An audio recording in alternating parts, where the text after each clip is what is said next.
Melkor ou Morgoth, o sinistro inimigo de Arda. Melkor, mais tarde conhecido como Morgoth, era o mais poderoso e mais sábio Ainur. Por causa de seu orgulho e de seu desejo de dominar os outros, ele caiu na escuridão e se tornou o primeiro Senhor do Escuro. A criação de Melkor.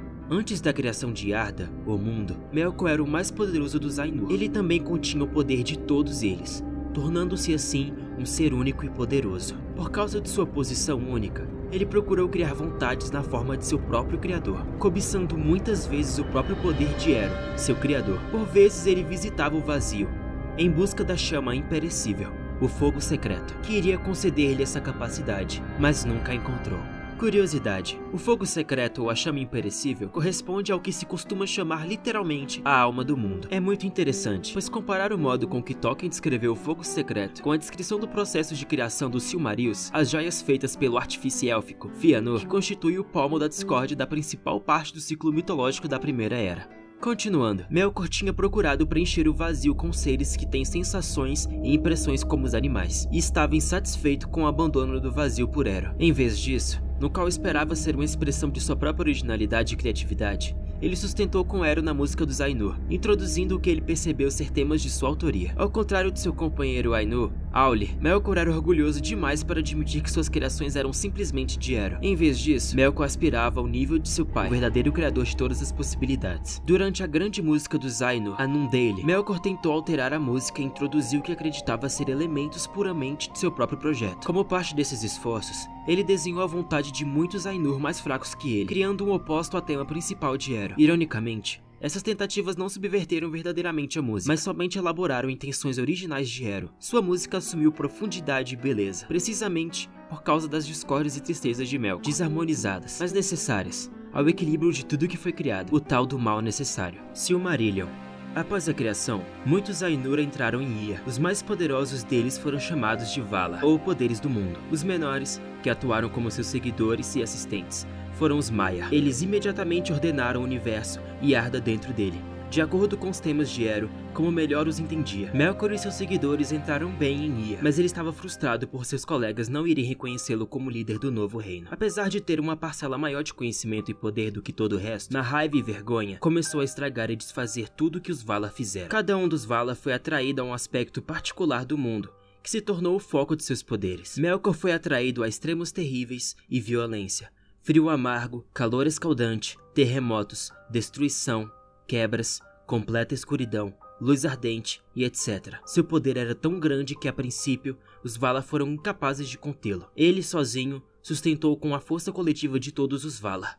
Arda nunca pareceu alcançar uma forma estável até o Valar Tulkas entrar em Ia e desequilibrar a balança. Expulso por Tulkas, Melkor pairava na escuridão nos confins de Arda, até o momento oportuno chegar, quando Tulkas estava distraído. Melkor reentrou em Arda e atacou e destruiu as duas lâmpadas, que na época eram as únicas fontes de luz. Arda foi mergulhada na escuridão, e a ilha de Almaren, a primeira casa dos Valar na Terra, foi destruída na violência da queda das lâmpadas. Após a queda das lâmpadas, os Valar retiraram-se para a Terra de Aman, no extremo oeste, e lá, o país onde se estabeleceram foi chamado de Valinor, que foi altamente fortificado. Melkor realizou domínio sobre a Terra-média de sua fortaleza, em Untumon, no norte. Seu primeiro reino terminou após os Elfos, os mais velhos dos filhos de Ilúvatar, acordarem às margens de Cuivene e os Valar resolverem resgatá-los de sua malícia.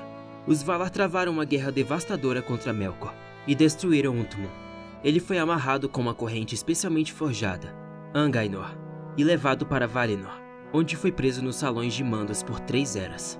Curiosidade: na narração publicada em O Silmarillion, Melkor havia capturado um número de elfos antes dos Valar atacarem, e ele os torturou e os corrompeu, criando os primeiros orcs. Outras versões da história, escritas antes e depois do texto publicado, descrevem orcs como corrupções dos homens, ou, alternativamente, como seres sem almas animados unicamente pela vontade de seu senhor do mal. Esta última versão ilustra a ideia de Morgoth dispersar-se no mundo que ele danificou. Voltando, após a sua libertação, Melkor foi levado para Valinor. Embora alguns dos Valar desconfiassem dele, ele fez um pretexto de humildade e virtude, mas secretamente conspirou danos nos Elfos, cujo despertar ele culpou por sua derrota. Os Noldor, a maioria qualificada de 3 tribos de Elfos que tinham vindo para Valinor, eram mais vulneráveis às suas tramas, já que ele tinha muito conhecimento de que eles eram avidamente procurados, e ao mesmo tempo instruindo-os também, despertou a inquietação e descontentamento entre eles. Quando os Valar se tornaram cientes disso, mandaram Túkas prendê-lo, mas Melkor já tinha fugido. Com o auxílio de Ungoliath, um espírito escuro,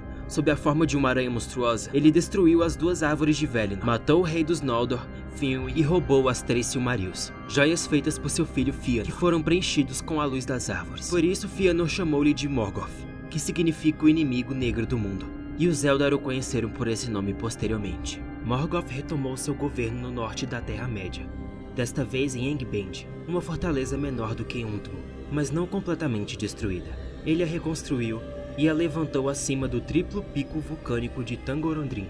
Ele colocou as Silmarils em uma coroa de ferro, que usava em todos os momentos. Fëanor e a maioria dos Noldor o perseguiu. Ao longo do caminho, mataram seus parentes Teleri e incorrendo a maldição de Mandos. Ao chegar em Beleriand, a região da Terra-média mais próxima de Angband, os Noldor estabeleceram reinos e fizeram guerras contra o inimigo. Logo depois, o Sol e a Lua surgiam pela primeira vez, e os homens despertariam se eles não tivessem feito isso.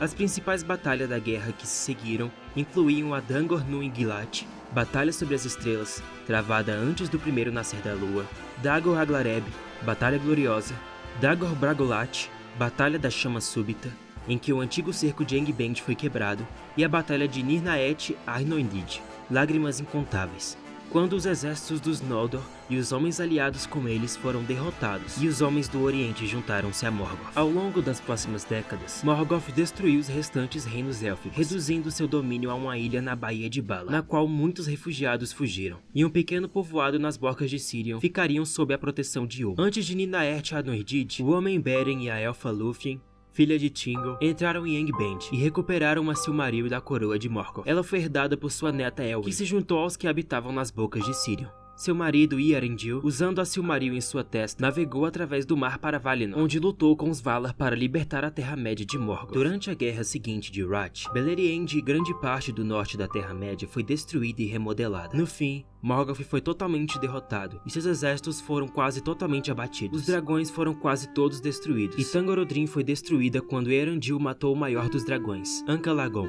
o Negro, que caiu em cima dele quando ele caiu. Os poucos dragões restantes se espalharam, e um grupo de Balrog sobreviventes esconderam-se nas profundezas da terra. Morgoth fugiu para o poço mais profundo e implorou por perdão, mas seus pés foram-lhe cortados. Sua coroa foi transformada em uma coleira e ele estava acorrentado, mais uma vez, com Angainor. Os Valar exilaram-no permanentemente do mundo, o empurrando pela porta da noite ao vazio, o excluindo de Arda, até o profetizado Dagor Dagorath, quando iria encontrar sua destruição final. O seu mal permaneceu, no entanto, com Arda desfigurada, e sua vontade influenciou todas as criaturas vivas. Curiosidade: Morgoth eventualmente foi derrotado no fim da Guerra de Ira, que marcou o fim da Primeira Era, mas o seu tenente Sauron continuou a guerra na Terra-média por milhares de anos. A profecia é de que ele irá retornar no fim dos tempos para lutar, mas será derrotado, e Arda finalmente ficará livre de todos os males. Seus segundos no comando eram Sauron e Gothmog, Senhor dos Balrogs.